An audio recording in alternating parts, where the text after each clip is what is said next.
Right. So you've been talking about recruiting, Yes. getting people in the door, Yes. what it takes today, which is a variety of tools, right? So I think one of the things I've experienced over time is we work really hard to go find this talent, to attract them, to get them in, to get them feeling good. And if they don't work out, the finger is always pointed at recruiting. And the idea is you're not finding the right people. They're not working out for us, or they're not staying. But what we know is when somebody comes in the door, many other touches influence their employee experience. So is their leader trained to lead people? Do they know what that means?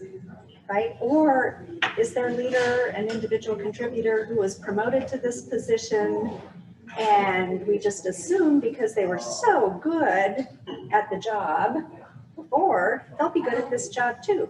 It's an entirely different skill set. So the first thing to think about is whether leadership is what we need, whether these people are getting the mentoring, the guidance, the clarity around roles and expectations, all of the things that make things meaningful in somebody's work life. And then we always talk about culture. How healthy is your workplace culture? And most of us have a difficult time even defining the term. What is culture? What is culture? Eva, how would you define it? So culture is, for me, because it is so independent, when I walk in, it's what I feel, it's the vibe, it's the family feel, it's the connections that I have with each and every person here. So it's my social hour, it's Right. it's the way, it's so part of my life. When I go home and, play with my kids and then go to bed and repeat. So this is my social hour, I guess you could say, and it's important to me. So that's what the culture is for me.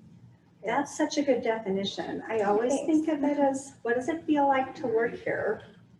And it's defined as the set of shared beliefs, values, norms, kind of the unwritten rules that go with working in a particular environment.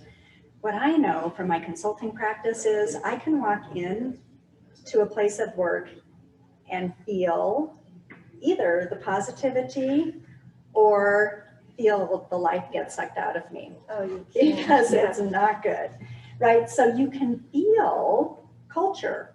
But for that reason, we do think, well, I mean, how do you define it? And how do you know if you have a good one or not?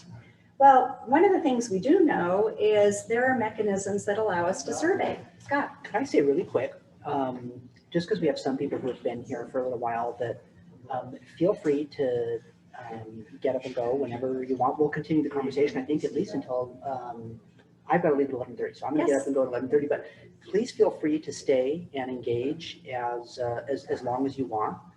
We've got these great talent here, and they're here to share kind of what they know. So you can jet out, and no one will think you're leaving early. I know some of you think you're jumping out of a plane or something. You're fine. But feel free to leave. But feel free to stay and engage as long as you want. We will send you a recording, and on your way out, go ahead and grab some food. I also have some goodie bags for you guys because you came. Good. So Thank you. Yeah. just catch my eye, or I'll see as you get up, and we'll take care of that. Yeah. So I think it's important to actually ask your employees what their experience is with you, right? And we can do that via engagement surveys. They come in all different shapes and sizes. A standard employee engagement survey has kind of a laundry list of questions, which include things like, does your supervisor care about you as an individual? Do you have friends at work? Do you get clear feedback from your supervisor? So things that would, if done well, provide that emotional hook that keeps people committed and keeps them engaged. So if we're not asking, how can we know? One of the greatest tools I've seen in a long time is one that was developed here locally by an entrepreneur by the name of Pete Gombert. Pete also founded Ballyhoo and a number of other organizations. He's now big into IndieDwell, affordable housing, but he created a survey to uncover, first of all, whether there were wage gaps or other problems in his own company, because he thought there's no way that could be happening because I hired everybody here, right? I know that. But he's a numbers guy. And so he dug into the numbers, and sure enough, he found some interesting discrepancies. So he developed a tool which has evolved now to be used like an engagement survey, but it would look to you like a marketing survey where you get a net promoter score, right? So it simply says, on a scale of 1 to 10, how would you rate this as a place to work? And then tell us why. So instead of answering this laundry list of questions, you get right to the heart of the burning issue for that individual in that moment. Keep it simple, it works. Keep it simple. So this has been really fruitful for a number of my clients who've been using it, and they can run this survey up to 4 times a year. So they've got a finger on the pulse of what's going on all the time. That way they can benchmark against their own previous scores and watch the needle move as they employ action against whatever showed up as common themes in that survey data. So retention, I would say, is probably critically reliant on the ability to keep those people emotionally hooked, keep their commitment, and place them in positions where they can really flourish, where they can bring all of their natural skills and abilities to the job, right? So is any work setting ever perfect? No. And is any job ever all the good stuff? No. We all have pieces of the work that we do because they have to get done, and that's okay. But when we learn to really key into what motivates a person, give them some autonomy over their work, do the things that are really important to set that stage for them, then we see engagement numbers go up. So engagement is really important to retention now. The other thing I think is maybe so important that it overshadows a lot else is if you're a leader and you have underperformers on your team and you go bury your head in the sand, you're going to lose the good ones. Because there's nothing more demoralizing to a top performer than watching their leader tolerate somebody who's not bringing it every day. So when we think about all the tools we put to use in terms of evaluating performance, designing our rewards and recognition programs, keeping your eye on your top talent is key. I mean, it's often really not paid attention to, which is surprising, but those people are going to either make you successful or not, because once you have all this talent, who is going to continue to keep them engaged, and who is going to further train them, and how does that happen? And that's all from management. And so I can't tell you, I think right now of all times, there needs to be a lot of attention going right there. I mean, especially with, I think more than half of people right now, surveyed just right now, are looking for another opportunity. What I think is so fascinating though, and Jennifer shared this with our team, our leadership team a month ago or so, and we talk about it all the time, is your top performers. We think about what do we need to do to keep our top performers happy? Well, what you're doing with your top performers, like how are you treating the underperformers? Do they get away with stuff? And that really bugs your top talent. They don't like that. And we've really been thinking and talking about that a lot since we discussed it. And does anyone else feel that way too, that your top talent is looking at the rest of the? It's kind of the 80-20 rule, or in a classroom where you have disruptive children, where does the teacher's attention go, right? It's like, oh, I got to correct this behavior, help this child. It's the same thing in the workforce. If somebody is struggling, certainly we dig in and try to help them. Certainly we do. But if we let all of the attention go there and we're not attending to the others, then we've got a problem. So I think retention is multifaceted. You know, if we're, you know, rewards are important to people. I know that there are schools of thought that would say compensation isn't that big of a deal. If you talk to people, is it the highest priority? No. But is it a priority? You better believe it, right? And so now in this very competitive market, people will move for increased compensation. They'll do it, right? And so we have to be paying attention to whether we're competitive in our market. And people will say, well, we just did a salary survey 2 years ago. I think we're in pretty good shape. Let me tell you what, the last year has shown us more than a 10% increase on average in wages just in our area. And if we look at our housing market and the price of going out and finding a rental somewhere, much less something to purchase, things are off the charts. I mean, we're looking locally at people paying $2,500 a month for a two-bedroom, two-bathroom place to live. So, you know, we think, okay, so what do? We stay competitive within the market. But then what happens, and you may have hit on this already, Eva, is we pay the price to get this expensive talent in the door, and then we have pay compression. Yeah, we haven't touched on that yet, but it's something that is actually a conversation that I have every day for the past couple of weeks. So it's really relevant to me. People saying, wait, when I ask those questions, why are you interested in working here? Well, because I found out that I'm being paid less than a new hire here and I want to leave. That's actually been communicated to me. And are they right to feel that way? Well, heck yeah, they're right to feel that way. But it's just interesting that everything that I was reading and thinking, oh no, what's going to happen because you're being forced to pay people more. I mean, you know, my daughter, she's 15. She started her first job at $15 an hour. And I was like, that's amazing for here to do that. It also makes me think, oh, whoa, we're going to have to readjust what we're paying entry-level people here if that's what's being paid out there. And now we're bringing in people for more than what the person that's been here 2 years makes. What do we do?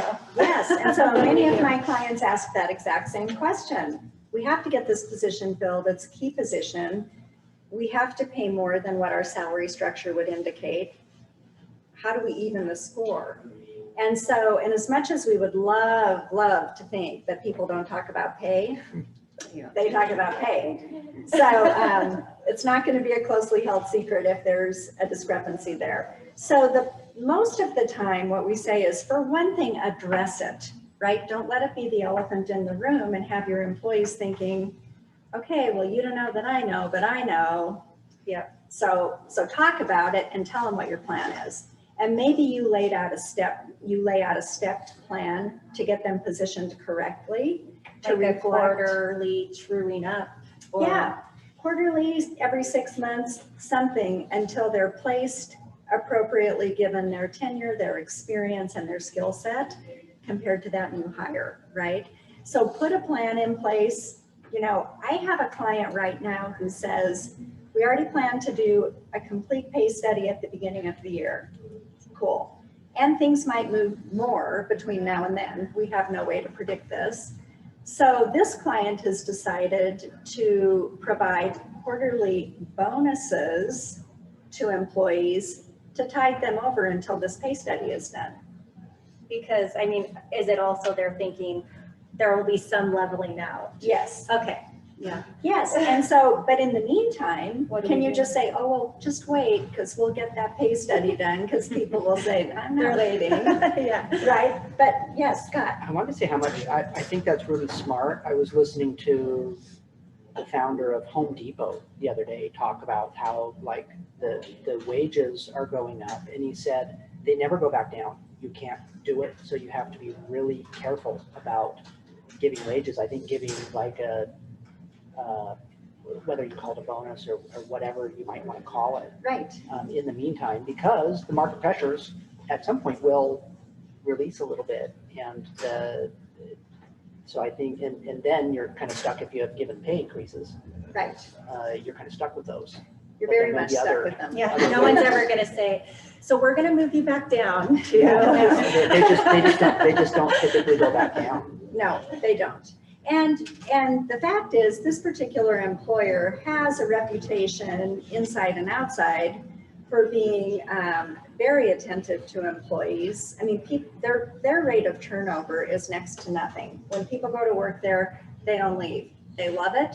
They're treated well. They're attended to. And so the CEO has said, we understand that the cost of housing in the area has gone up. Other costs have gone up, right? All kinds of things have changed for people.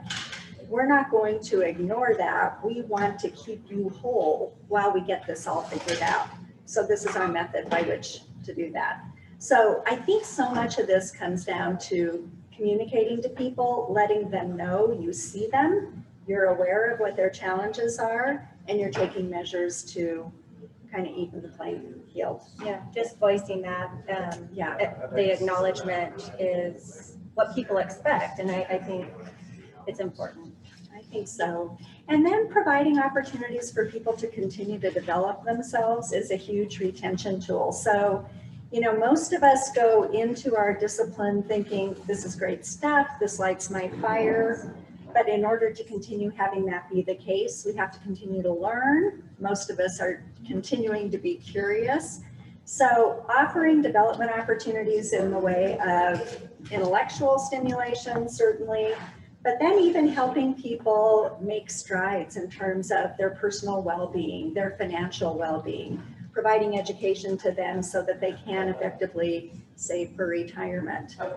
The things that I preach about that people get sick of, but my goodness, you know, here I am at that age when I could retire. And I think, man, if I hadn't listened to some sage advice when I was younger, I wouldn't have the choice, right? So I think looking at all aspects of employee well-being and seeing what you can offer to help people keep learning and keep making their lives better while they're with you. More than just at work. I Yes. mean, yeah, I think that's huge, incorporating those wellness, you know, whether it be, you know, starting an account, an account for your child, a 529 plan, or whatever it may be. I mean, to have that ability to educate your employees about that goes far with them. I mean, that's so helpful for their lives outside of work, and people are wanting that. And I mean, being able to have that right here for them, or, you know, monthly wellness initiatives, whatever it may be, just bettering their life overall is a huge part of retaining the talent right now. It is. And I think one thing we look at is long-term incentives for people. Although I will share with you, my first professional human resources job was with a holding company, and it was owned by Bob Hansberger, who had been a CEO at Boise Cascade, a very successful businessman, really a smart man. And I think he was 75 years old my first day of work there. And he was really generous in sharing his wisdom. And one of the things he said to me is, Jennifer, I have a philosophy. I want to be really easy to come to work for, and I want to be easy to leave. Because if somebody's no longer happy here, I don't want to handcuff them. And that has stayed with me for all those years, right? So I think stock options and things like that are great. And they've certainly incentivized me in situations where I've had access to things like that. But I think really creating those golden handcuffs to keep people on past the point where they're really enthusiastic about what they're doing can be a mistake. So that's something to weigh and measure when we're thinking about how we design our rewards and recognition programs. It's so interesting you bring that up, because I've had a candidate that just did not like where she was at, and I was trying to recruit here, and she said, I just found out what I'll lose in my 401k. I can't move. But knowing that she wanted to so badly, and she wanted to be, you know, away from that organization. She was 1 foot out. That is But I she mean, could do you leave. really want those handcuffs there? No, you want them, I mean, of course, it's better on everybody's end to part ways at that point. I think so too. So that's I think so, interesting too. that, And I think if you flip the coin on that philosophy, you would also say, when you do join us, you're not on probation, you're part of the team. We have gone through a selection process that's rigorous enough. We know what we want. So we're welcoming you with open arms. And maybe our match to retirement is effective with every payroll rather than having a vesting schedule attached to avoid that kind of mentality later on. You know, but just thinking about how you structure things and whether they're consistent with the culture you want to create and with your own philosophies is really important, because what doesn't work for any of us is piecemeal pokes at engagement and retention. It needs to work together, and it all needs to be reflective of the culture and the brand. and I think most important is how are we going to help our leaders help us? Right. I mean, what do we do and to help them in these efforts? Because I can tell you, the people that you work so hard to, you know, have them learn what we do and the industry and become engaged, if they can't make that connection with their leader or their manager, and they're gone. And I mean, what do we do to help our leaders get ready for that? Because there is a lot of focus on them right now. Oh, absolutely. And that goes back to, I think, really solid leadership development and support, right? So having opportunities for them to continue to get better and better at what they do. You know, I think, Do you see that expectations should be well known, or how do you handle that in a time where you're really needing them to shine, yet they're not making it there? And what do we, is it that you adjust their position, or, I mean, or is that more disruptive? What do you do? I think it's important to dig in to understand whether it's a will issue or a skill issue, right? I mean, is this where you want to be? And is this what you want to be doing? And have we maybe dropped the ball on clarity around expectations? If so, we can correct for that, right? But making sure you have people positioned correctly in your organization. And to me, if you've got people in leadership positions, those should be people who appreciate the privilege that they have to actually impact other people's career trajectories. It's a pretty big deal. And people who will dig in and take advantage of that opportunity, rather than people who think, oh, I've got to schedule and evaluate, and you can't treat people the way you would treat a process. And you can manage a process, you can only lead people. You have to be someone who will guide and inspire them. That's absolutely true. I mean, they do have to be excited about seeing, you know, developing that person. And if that's not there, that is a good thing to look out for. It is. Yeah. So could we, any questions for those that are online or for those in the room so far for Jennifer on any of the topics that she's talked about so far? I had a question around the increase in flexible work schedules Yes. and what those conversations are looking like with employees who haven't had that historically. Right. So I think with what we've experienced with the effects of the pandemic, where we really had little choice except to offer remote work and flexible scheduling for people to take care of their children during that time and so forth, it's become apparent, at least to leaders in many organizations, that this works, where they may not have even considered it before. And in fact, people can be even more productive if they're given autonomy over their schedule to an extent. So I think what we're seeing is a shift. And Eva may have talked about this with regard to attracting people, but that's an attractor. And actually it has been for a long time. I remember 25 years ago when I was working in a small tech startup, people said, I want to flex my schedule. I want to be able to drop my kids off at school, or I want to be able to pick them up and take them to their activities. So what we did in that setting, when it was kind of a newer concept, is we said, great, write a proposal on how this will work, right?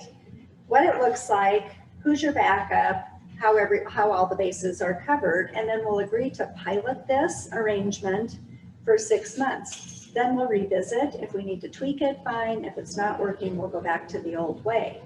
But what we find is actually there's a pretty big return on investment when you allow people that kind of autonomy. And that's going to vary with the nature of the position. Of course, there are some that are going to require more direct supervision, but many of them work really well that way. And people can actually key into their own prime time, right? So there are hours in the day for each of us when we're really knocking it out of the ballpark. And maybe yours is 7 to 9 p.m. I don't know. Maybe it's 7 to 9 a.m., whatever it happens to be.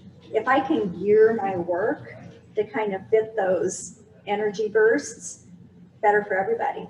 So I think it's not just an expectation at this point, but also it's a really important part of branding, right?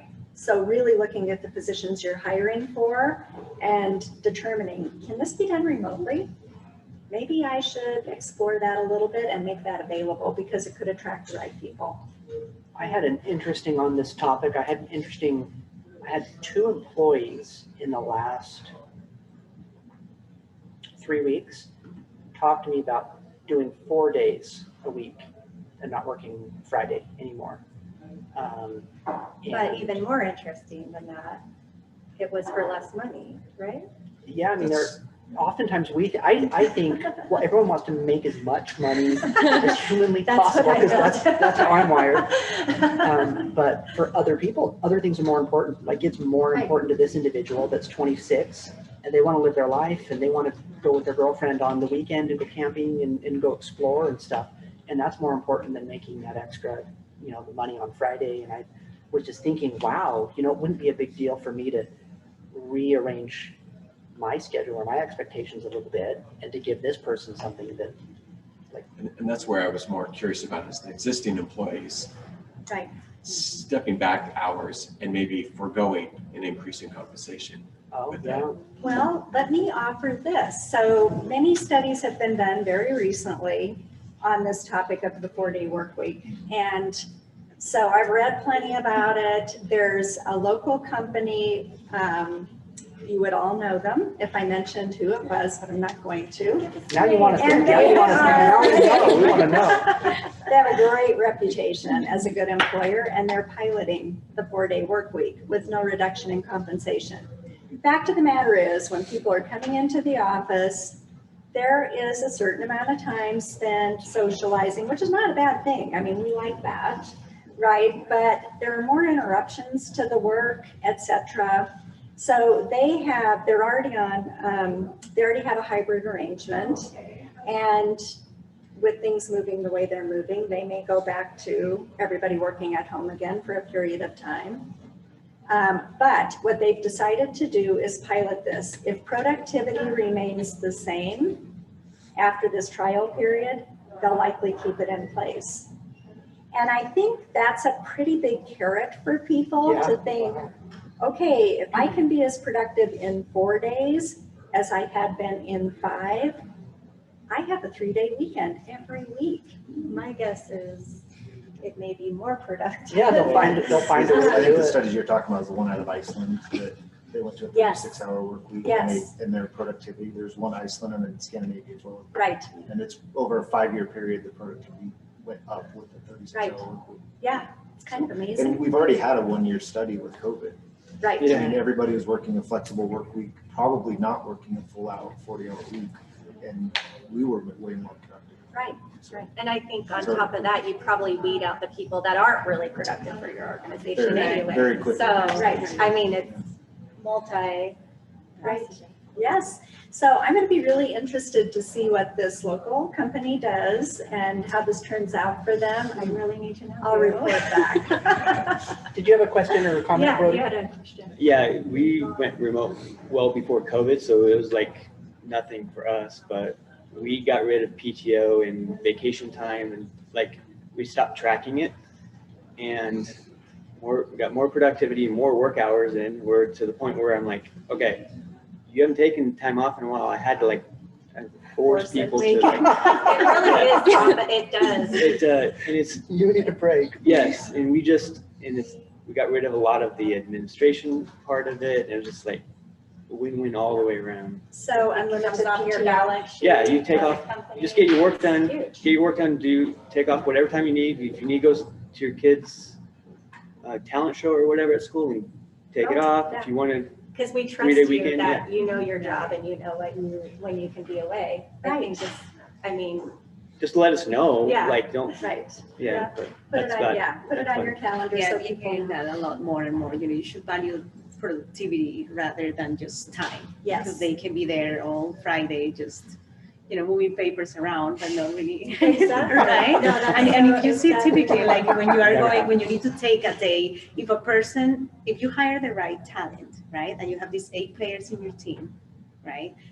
They want to get their stuff done, right? If they have to take the Friday off for whatever reason it is, they're going to get everything done on the 4 days because that's just the type of people that they. Well, and the last thing that you want to do with your A players is be micromanaging what they're doing, Exactly. because you don't need to do that. And so Exactly. give them that autonomy, give them that freedom to show you. Absolutely. So I think because, you yeah. goals, yes.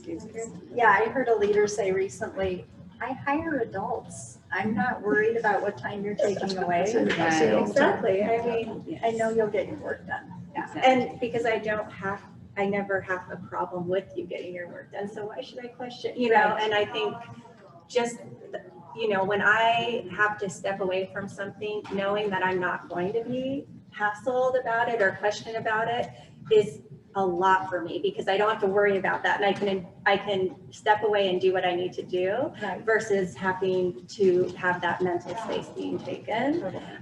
If I had every single minute tracked, I mean, you're not going to get very much out of me. It's exhausting to track it all. It is. It really, really is. Because I've been involved in lots of time tracking studies, and, for head count purposes, and they're intensive and they're long and repetitive.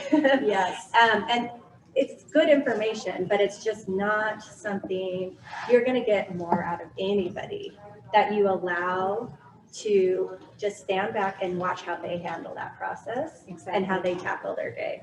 Always, you're going to get more. Yeah. Or you're going to get rid of them, the people Yeah, that yeah, or aren't you're going gonna to find do out that. that Yeah. it's not a fit. And it's actually good, yeah. So there's Yeah, not and a bad thing about doing that. I don't think so either. And I think an extra day to rest and rejuvenate for most people would be like, oh man, I could really then come back to work feeling like I've got all my energy to give because I've had time.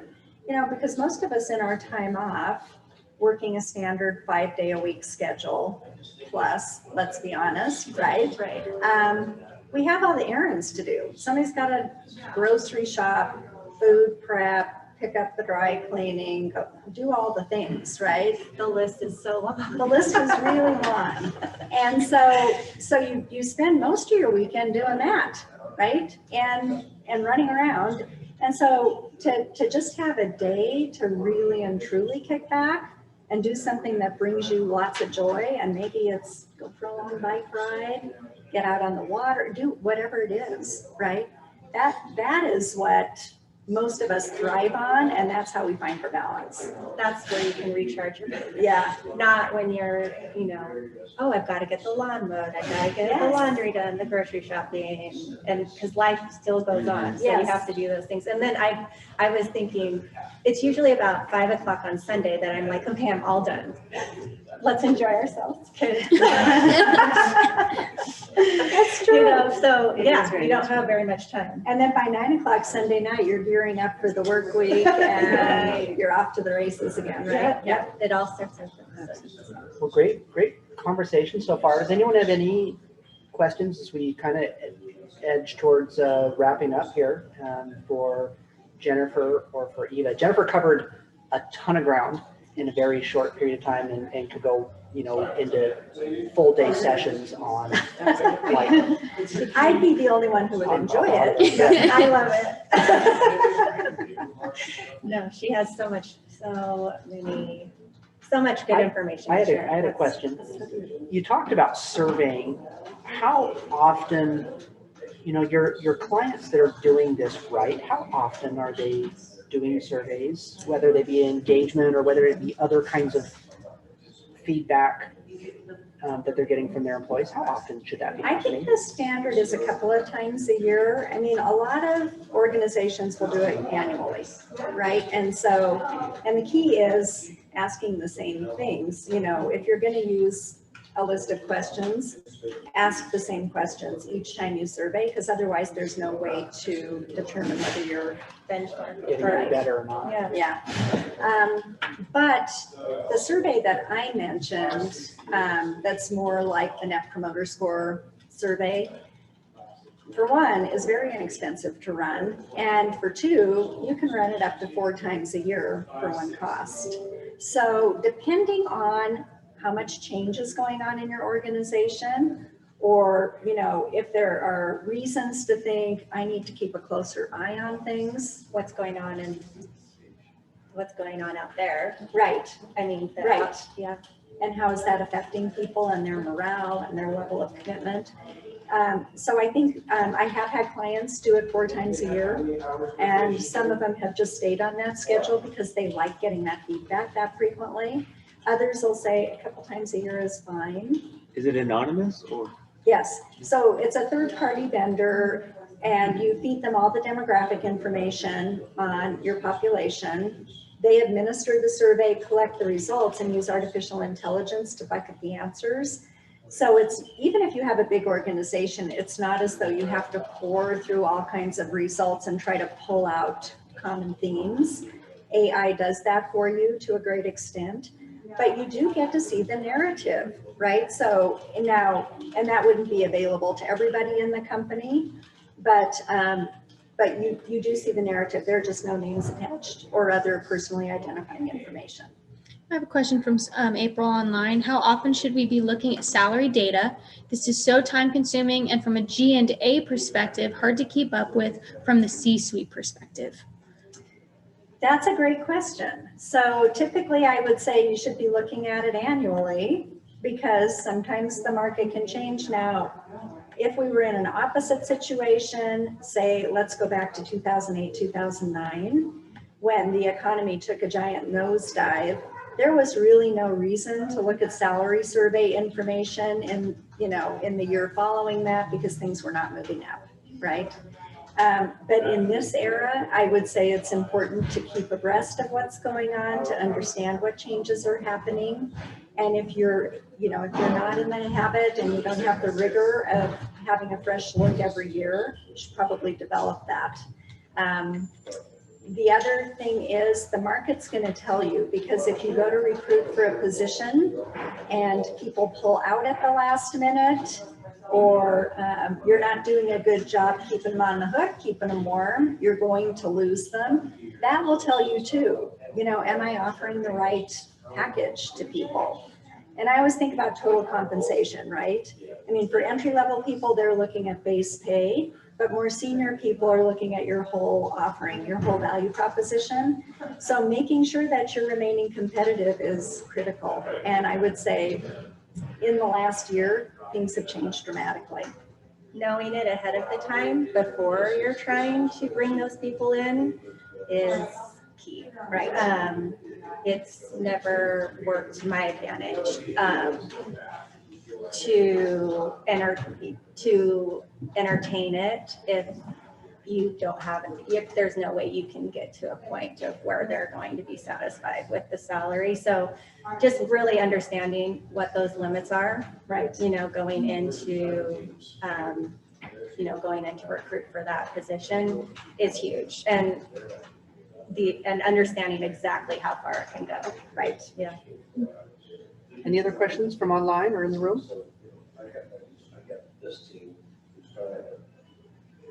Well, All thank right. you. Well, thank you so much for coming. Jennifer and Eva. That was really awesome. And thanks for guests coming in small group. I think really valuable to be able to get together. And I know I wrote down like 3 things.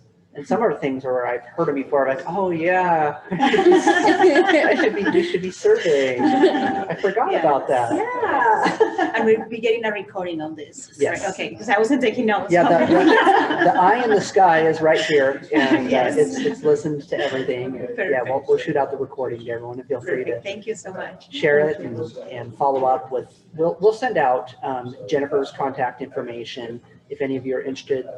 Her company does consulting and training and coaching. She does she's amazing things amazing. for our leadership team here, coming in and presenting to them. I think we've had such a great, great feedback from Great the feedback. sessions that we've had with you. And a lot of people in the industry, when we announced, and we just kind of, we invited kind of a smaller pool of people to attend here, but had a lot of feedback back from, oh, I can't attend, but you've got really great talent coming. Jennifer's really well known. So feel free to follow up with questions to Eva or Jennifer, and we'll share the recording. And thanks for coming. Thank you. Thanks.